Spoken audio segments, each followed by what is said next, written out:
Good morning. I'm Kyle Smith. I'm the Inside Sales Manager at Intertech. And then also with us today is Jeff Hammond of Geo Flo, our presenter today. So we're in the third session of our large scale or our large residential, light commercial pumping applications for multi-unit projects. So on July 13th, we actually did a webinar on the challenges associated with multiple unit applications, and then the flow centers versus central pumping, system efficiencies, and advantages and disadvantages. So we have a recording on that session as well that can be found on the Intertech YouTube channel, as well as the two-part follow-up first session from last week on August 10th.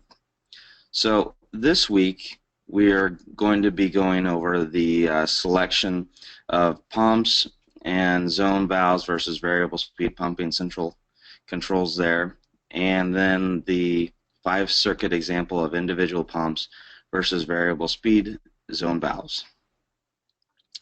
So any questions that you may have, please contact us at Intertech, our Inside Sales Department, via our email address, which will be available later, or our phone number at 618-664-9010.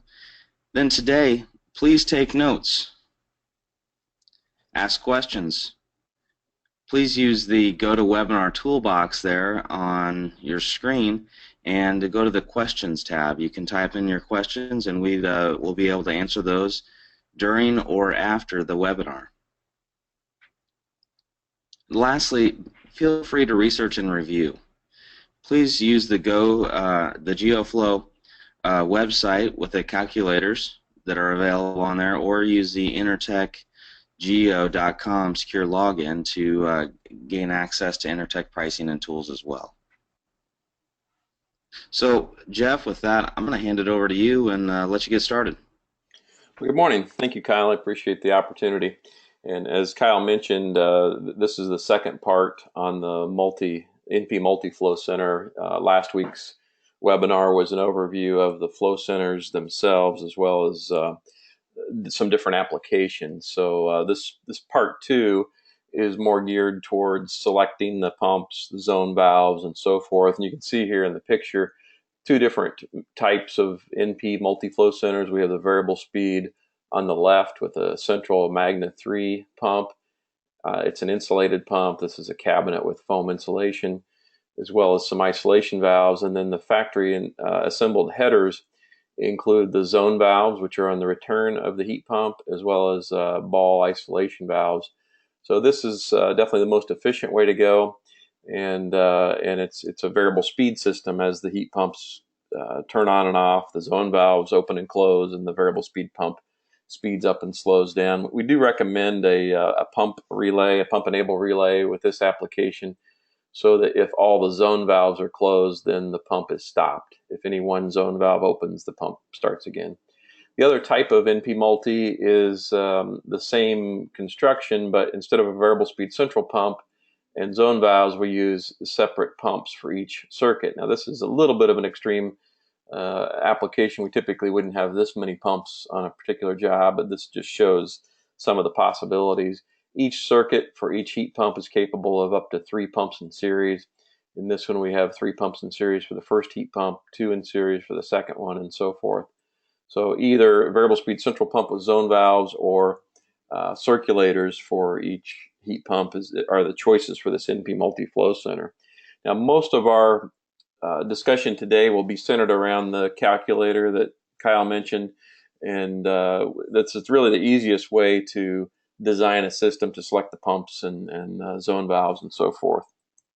So what we'll do is go to the GeoFlo website. That's at www.geo-flo.com. And on the website, you'll find in the menu on the right-hand side a link called Design Calculators. That Design Calculators is where all of the pressure drop calculation, pump sizing, all that kind of thing is located. So when you click on that link, you'll go to a new website, and it'll look like this. It's Geo Flo Calculators. These are all free. Just sign up with your email address and create a password. And then once you log on, you'll see your name at the top, and you'll have access to all these various calculators. So I'm not sure who Mr. Geothermal is, but hopefully he's selling a lot of Intertech and Geo Flo products. All right, so once we're logged on, we'll go to the pressure drop calculators. That's where we'll find the NP Multi application. And then once we click on that link, we have a list of residential light commercial calculators as well as some commercial calculators. The NP Multi is listed here as its own separate calculator. This product is pretty configurable with all the different choices that we talked about in the last session. So this is the easiest way really to select the pumps and zone valves. All right, so when you go into that calculator, you'll find a graphic representation of the flow center as well as all the connections. And then the main thing to remember here is match up the color of the piping with the section down below in the calculator. So for example, we have some light blue piping here, which is from the ground loop to the flow center. Some more here. The red piping is the connection to the heat pump. So you can see it down here in an exploded view. This red piping connects to E1, which is right up here, E1 at the zone valve. So that's the easiest way to remember where you're at in the software. And as you scroll down, each of the items will be listed by their point number. So it may say, for example, from F to G, from E1 to C, and so forth. So that's how this is set up. On the left, you can see the variable speed option. On the right is a constant speed option with circulators per heat pump. So when we scroll down, we get to the main area of the NP multi-calculator. And the first thing we see is antifreeze type. So we'll select from the various choices, propylene glycol, ethanol, methanol, or water. I'm going to pick propylene glycol for this example. And then we'll enter the percentage, which in this case is 20%. So it will tell you, you can see here with the red circle or the red oval, the freeze protection as well as the specific gravity at 20%. We're ready to pick the number of heat pumps. This example shows 5 heat pumps, so you'll see all 5 heat pumps listed on the left. And as I mentioned, they're color coded. So the light gray, if you remember from the picture, was the heat pump. Was actually the system, the heat exchanger. The heat pump is a little bit darker gray, and then the piping is other colors, red, blue, and so forth, that you'll see later on. So if we go with 5, all of these will have information. All that will be populated. If we use less than 5, you'll see the screen changes a little bit. So you can see here, this entry is not necessary. This entry is not necessary. So not all of the drop-down menus and the entry boxes here will be used if you're not using all 5 heat pumps. So you can just ignore those. It doesn't really matter what is entered in here. You can leave it as is. It doesn't have any effect. So you don't have to worry about zeroing it out or anything like that. It's completely ignored.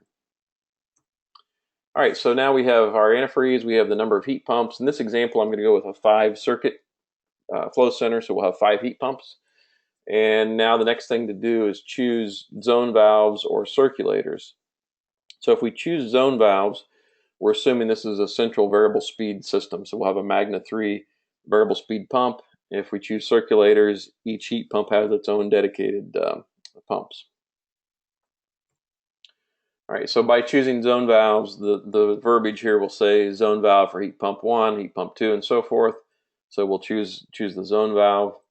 If we pick circulators, that will tell us that entry is not necessary. So just like we had earlier, where the entry is not necessary, it doesn't really matter what is in that drop-down box. You can leave it as is. You can change it. It's not going to look at it at all. So circulators have a little bit different input than zone valves. All right, let's go back to zone valves since that's what we're doing for an example. And now we're ready to enter the heat pump data. So this is going to be the flow rate. Generally, we pick the nominal flow rate at full load. And then the heat pump catalog will tell us what the minimum flow rate is, and we can decide how we want to size that pump at the end of this calculator. But starting with nominal flow, generally about 3 GPM per ton is the best way to start, and we can adjust later on if we want to. So We typically put the largest heat pump first, and the reason for that is because we want to have most of the flow or the higher percentage of the flow diverted on the first tee. If you remember from the picture, there was a factory configured header and that first ball valve and zone valve connection to the heat pump. If we drop 15 gallons per minute in this example right off the bat, then we have less pressure drop in the rest of that header. So we want the largest heat pump first, the second largest second, and so forth. All right, so now we're ready to pick the actual heat pumps. This is from the Intertech YT spec catalog. And we want to pick a temperature that is going to be our minimum entering water temperature. Generally in the Midwest, it's about 30 degrees. So we look at the entering water temperature of 30 degrees. We'll find our nominal flow. And in this case, 15 gallons per minute is nominal, the ideal flow. We could run at 11.5 gallons per minute, which is the minimum closed loop flow rate, but we wouldn't want to run any lower than that. The first flow rate is for open loop applications where we have a constant temperature. So we want to keep our flow rate between 11.5 and 15. And I mentioned here that earlier that we want to start with nominal flow rate if we have to, because of pump sizing, we can always drop back to 11.5, 12 gallons per minute, but we'll start with 15. At 15 gallons per minute, we're going to use the foot of head column. PSI is used for servicing the equipment. Foot of head is for pump design. So you can see here we have 8.9 foot of head at 15 gallons per minute. All right, so we now have all that entered for the various heat pumps. We'll have the first one is our 5-ton unit. Then we have a 4-ton unit second, a 3-ton, another 3-ton, and finally a 2-ton unit as the fifth heat pump. We're ready to select zone valves next. So for the first heat pump, I'm going to pick a Belimo zone valve. I have a slide coming up explaining some of the methodology here, but generally speaking, that first zone valve, the Taco Geosentry, is good up to about 4 tons. Higher than about 12 gallons per minute, the pressure drop gets pretty high, and so it will affect our pump sizing. And so usually I'll use a Geosentry for up to about 4 tons, and then on a 5-ton unit we'll go up to the Belimo valve. The higher the CV, the lower the pressure drop. And it also gives us a little bit of room to play. So for example, if we had a 4-ton unit with a Geosentry and the pressure drop was just a little too high for the pump selection that we wanted, we could always go up to that Belimo and see if that made a difference on pump selection. Likewise, if we had a 5-ton unit with a very low pressure drop on the heat exchanger, we might be able to save a little bit of money with a Geosentry valve. So it gives us the ability to play some what-if scenarios. In this case, I'm going to pick the Belimo valve for the 5-ton, and I'm going to leave the other units, since they're all smaller, with the Taco Geosentry. All right, so this is literature in the Geo Flo catalog, as well as on the submittal data for these for the NP Multi. And you can see this Taco Geosentry has a CV of 8.9. That's the flow coefficient. And as I mentioned earlier, the higher the CV, the lower the pressure drop. On the Belimo valve is quite a bit more expensive, but it does have a much higher CV. It's more like a damper actuator, so there's some additional cost associated with that. And the chart you can see shows recommended CVs. If we look at our 4-ton unit, it runs somewhere around 9 to 12 gallons per minute. So you can see here recommended CVs anywhere from 9 to about 12. And our Taco valve is 8.9, so it's right around that 9. We're pretty good shape with the Taco valve up to about 4 tons. That's where that comes from. On the 5-ton unit, we want to go to the higher CV. All right, now we could also choose a remote valve, and by remote I mean we'll have a ball valve on the header rather than a zone valve, and then you could install your own zone valve at the heat pump if you like. In this case, if you do pick a remote zone valve, you're going to need to enter the CV of that zone valve. On the right-hand side is just some example zone valves with CVs and typical tonnage, so you can choose whatever zone valve you happen to have there.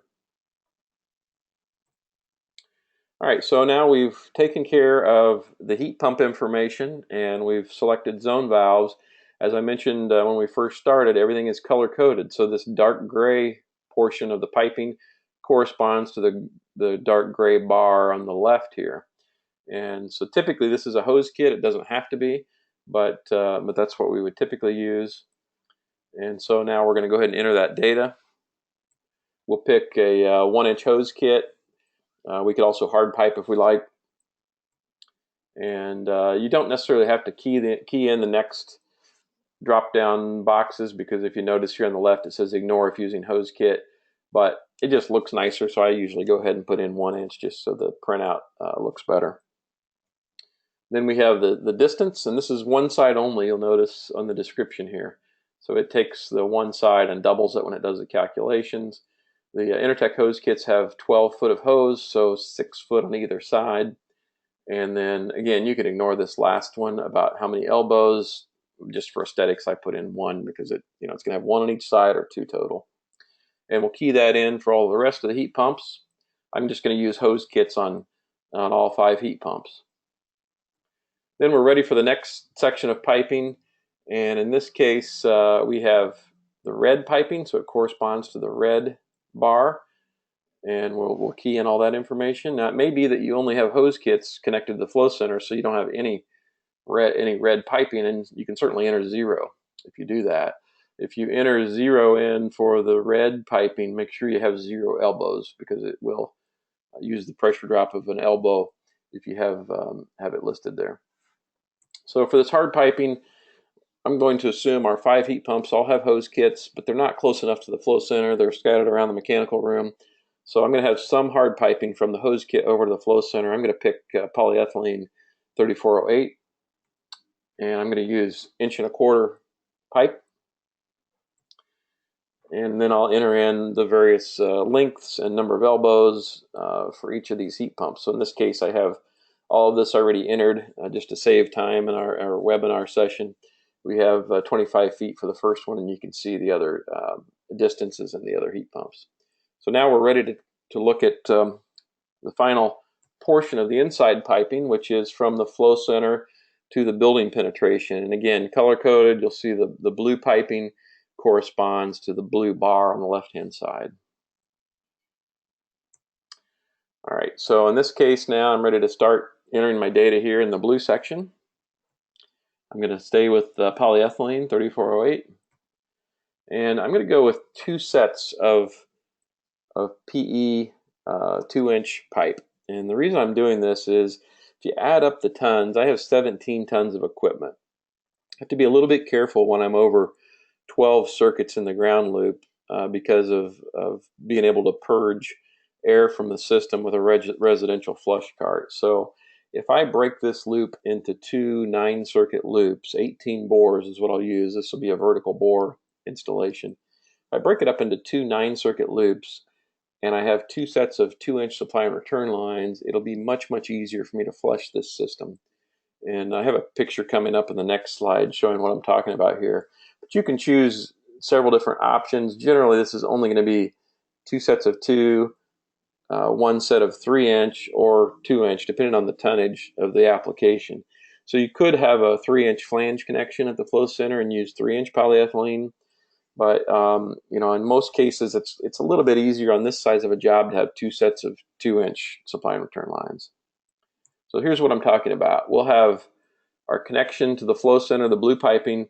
We'll have 2 sets coming in from our 2 different 9-circuit loops. We want to use ball valves so that we can valve off this first loop from the loop and to the loop, and now we can flush just 1 loop. You can see here the flush valve, the flush port connections are already on the flow center. This doesn't show the cam fitting, but the cam fitting is already attached to the flow center. So you just hook up your flush cart hoses to the cams, and this allows you to flush the 9-circuit loop, ball valve off the other one, flush the other 9-circuit loop, and then you're good to go. Then you can flush the inside portion. So typically this is a little bit easier. Now we could, as I mentioned, use 3-inch flange connections at the hose kit, or I'm sorry, at the flow center, and we could go with 17 bores in the ground. This is just going to be a lot harder to flush. The option that I chose for the example is 2 sets of supply and return lines. So instead of having 17 bores, I'm going to break these up so I have 2 even loop fields, 2 sets of 9. And so instead of the 175-foot bores, 17, I'll go with 18 165s. And both options are going to provide the same amount of ground loops, so I still have good heat exchange, but it's a lot easier to flush that 2 sets of 9. I can even use, you can see here in the picture, some fusion ball valves. This really makes it nice because I don't have to have fusion by thread and then thread by ball valve and then adapt again, so I can fuse directly these ball valves. Makes it much easier from an installation standpoint, and they're very reliable. All right, so I have the selection, and now I just need the length, and that's the length from the flow center over to the building penetration. All right, we've done everything inside, so we're already at the building penetration. All we have to do now is define the ground loop portion of this system. So we're going to start here where the piping from the inside connects through the building penetration. If you remember, we had 2 sets of 2-inch supply and return lines. And so this is just a generic drawing here in the picture. I just scrolled down through the calculator. And you'll define how many subheaders. If it's a smaller system, maybe it's a 10-ton system, we might not have any main header and then subheaders. We may just have 1 set of supply and return lines. So if that's the case, if you only have 1 set of supply and return lines, we'll just enter 0 in the length for this main header portion. And I've circled it here in the next slide. So that's a note in the calculator. We'll enter 0 if we don't have anything here. And that input is going to be the royal blue color. So the left side matches up with the pipe color, is what we'll use there. So now we're ready to enter that data for the main supply and return lines. I'm going to stay with polyethylene 3408, and I'm going to stay with my 2 sets of 2-inch. As I mentioned, I have 2 9-circuit loops in the ground. And now all I need is the amount of pipe from the building penetration out to where it's going to divide. In this case, I'll just use 50 feet.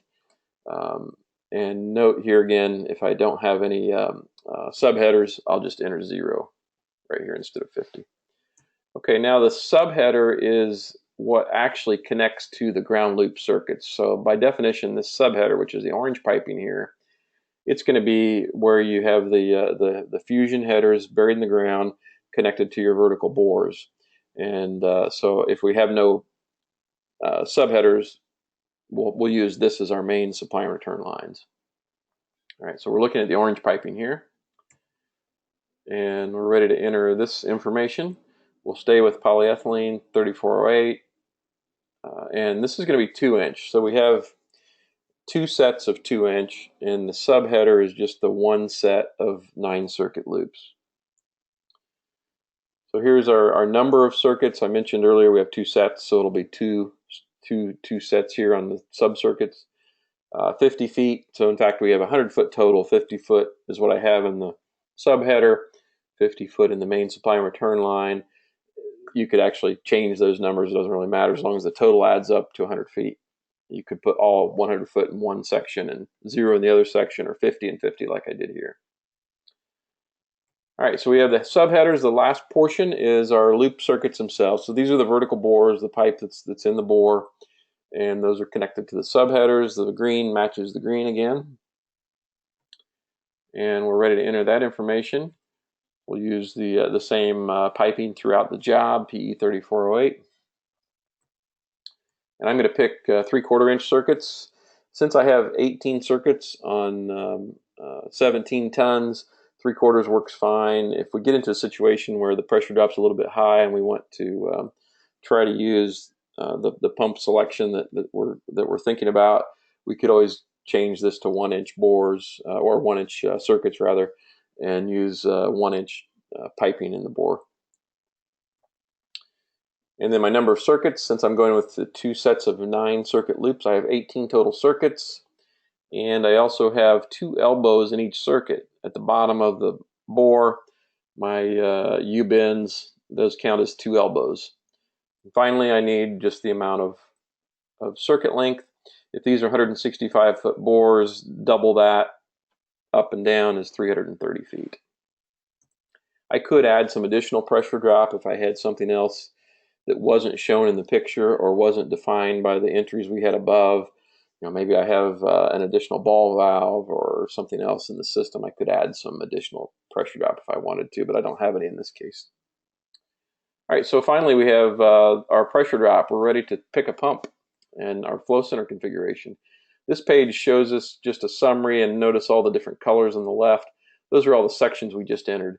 So we'll have the heat exchanger of the heat pump. It's corrected for the antifreeze that we chose. We include the zone valve, the hose kit, inside piping, all that kind of thing. And it also picks the largest of the heat pumps. So you can see here the second one, that was a 4-ton unit, is actually the largest pressure drop. And so this is going to give us an indication also of how we'll be balancing the system.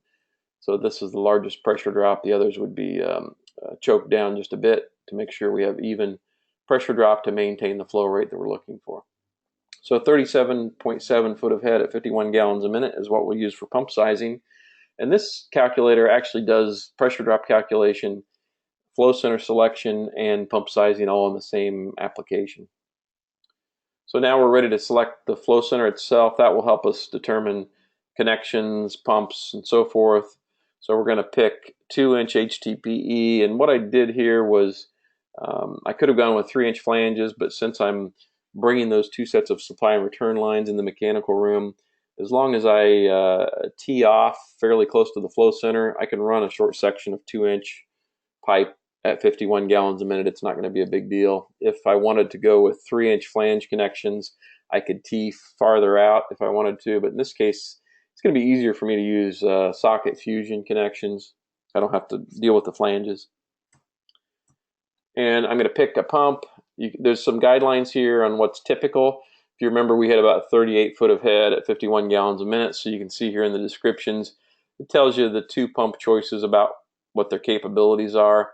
So I'm going to pick 40-180 based upon this, and that's our most popular pump. It's a pretty high head pump for an ECM circulator. Variable speed pressure differential is what we're using here.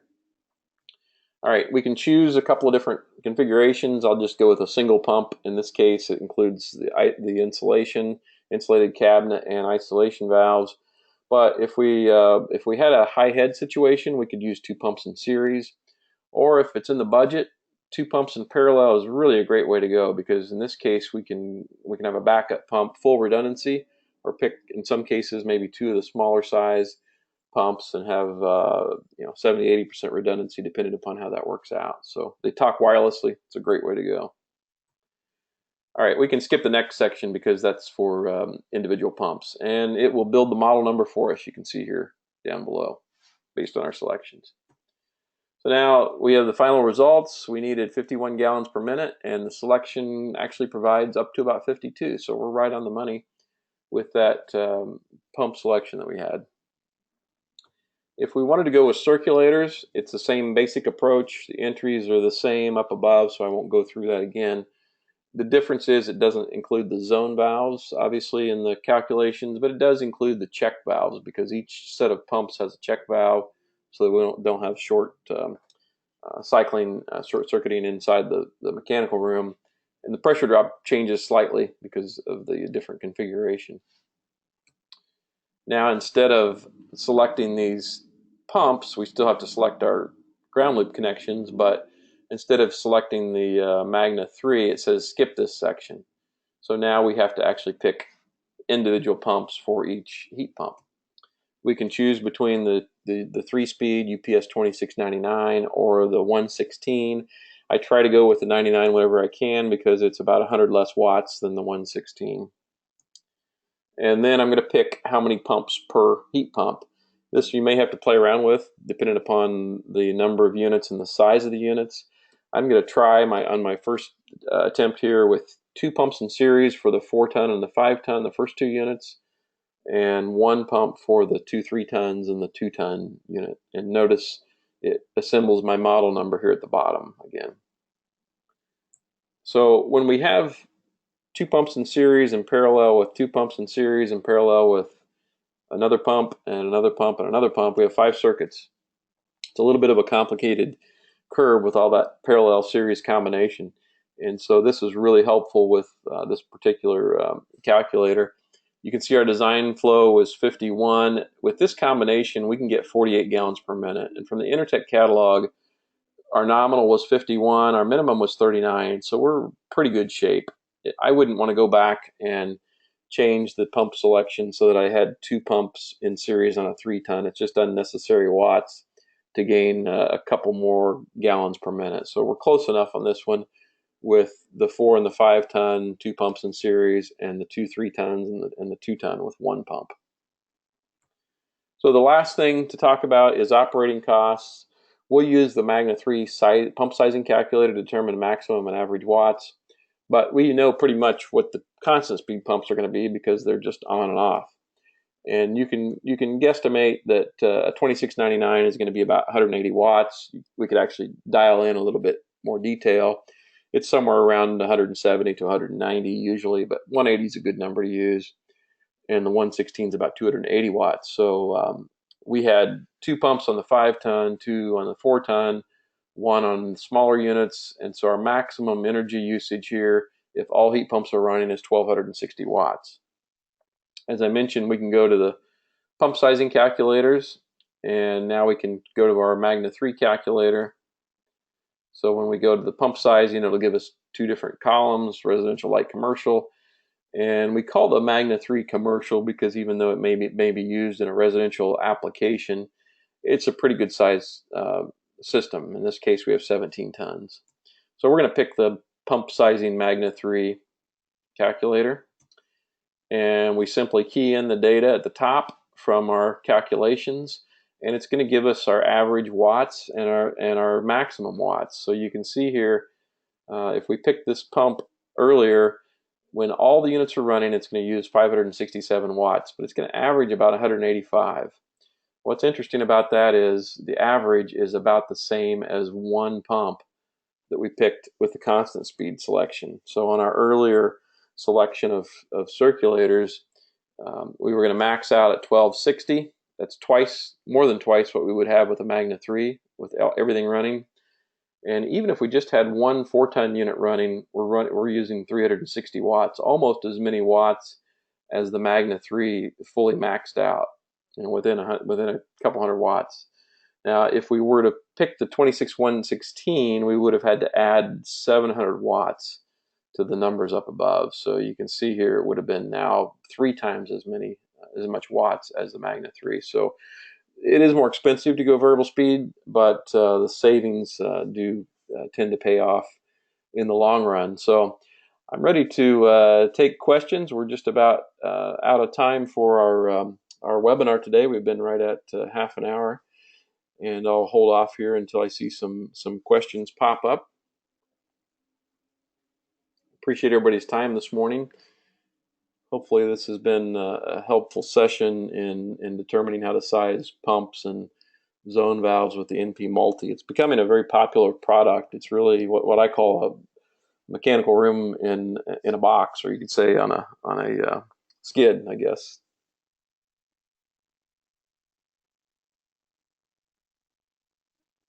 Okay, we'll wait. Here is a question. Okay, thank you for the info. So I guess it's not a question, but I appreciate that anyway. We'll wait again for a couple of more. Okay, here comes another question. What choices of Magna 3 pumps are available for the NP Multi? And the 2 choices that are available is the 40-180 and the 40-120. The 40-180 is the highest of all the Magna 3 options as far as the head capability, up to about 50 foot of head.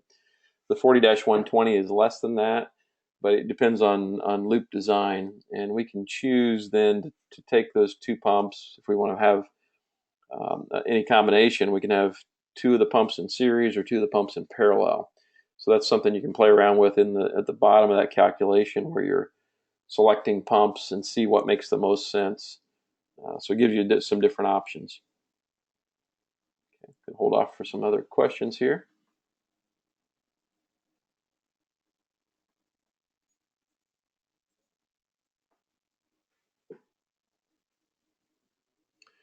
Okay, I don't see any other questions pop up right now, but I do appreciate your time. Make sure you keep in mind that Intertech's inside sales support is available to help you with your applications. One of the nice things about working with Intertech is they offer all of the GeoFlow products. So even if it's not in the price book, you still have access to it, and that does help with especially some of these larger applications because there's some time savings, certainly installation cost savings, and labor savings with some of these prefabricated products where the headers are built up and so forth. And Intertech does a good job of supporting customers on applications like these. Of course, we're there for backup if you need any help, and we certainly appreciate your time. Oops, just in time here. Here's another question. We'll take this last one and then we'll sign off. The question is this a non-pressurized vessel? Well, this is a non-pressurized flow center, but it is a sealed system. We have a pressure vacuum relief cap at the top, and so it most of the time is under pressure. It can operate at atmospheric, but the pressure relief is 13 psig, and then the vacuum relief does not allow that tank to go into a vacuum. So the reason we like to use this approach is because on a larger system like this, there's so much fluid in the loop that if it's a pressurized system, you really need at least an expansion tank, and an air separator is even a good idea. But with this construction, the tank and the pressure vacuum relief cap substitutes for your expansion tank and your air separator. So this is a non-pressurized system, but again, non-pressurized is a little bit of a misnomer because it mostly is pressurized, and if the pump's running, it's definitely a pressurized system. And we have another question coming in here. Got here late. Will the webinar be online? Yes, this webinar is going to be available on the Intertech YouTube channel, and feel free to contact Intertech's inside sales department for any questions that might come up from this webinar. Here's another question. They are pouring in right now, so we're happy to stay around as long as we have more questions. Are there any piping elevation problems? Yeah, well, with any non-pressurized system, we do have to be concerned about elevation. So we're looking at about 32, 35 feet for the most part. You don't want piping that any more than that above the flow center tank, and that's because of the 13 psi pressure relief. So we do have to be a little bit careful. If it's a two-story home, that's normally not an issue. If you have equipment above the tank, a three-story home could be a problem. Now, the good thing about this design is with the Magna 3 insulated pumps and the isolation valves, they can be used in a pressurized system. So the only reason that we're looking at the NP Multi as a non-pressurized system is it really saves a lot of labor. It's everything that you need, including the prefabricated headers and all that kind of thing, and you don't need an expansion tank or air separator. So that's what we really like about this design, but there's nothing to say you couldn't certainly do the exact same thing with a pressurized insulated pump. It's just a little bit more piping. All right, I don't see any other questions come in, and thank you very much again, and appreciate. Oops, sorry. Just about as soon as I say there aren't any more questions, there's another one that pops up. The question is the pump relay for the Magna 3 is the question here, and there is a pump relay. It's a pump enable relay that allows the pump to stay off if all of the zone valves are closed. We don't want to deadhead this pump. So with the Magna 3 relay, we tie all the heat pumps together to this relay, this enable relay, and if any heat pump calls, then it starts the pump. Otherwise, the pump stays off if no heat pumps are calling. And so that keeps from deadheading the pump. We could also use a bypass, on a retrofit where we can't get wiring easily to the heat pumps. Then we could certainly either use the smallest heat pump. In this example, we had a 2-ton heat pump. We could leave the zone valve off, and that pump's going to operate on its minimum curve, 30, 40 watts typically, but that avoids deadheading the pump as well. Great. All right. Well, I'm going to sign off. I appreciate everybody's time. Great questions, and you know who to contact. Make sure Intertech knows if you need any support on this, and we'll look forward to more webinars in the future. Thanks again.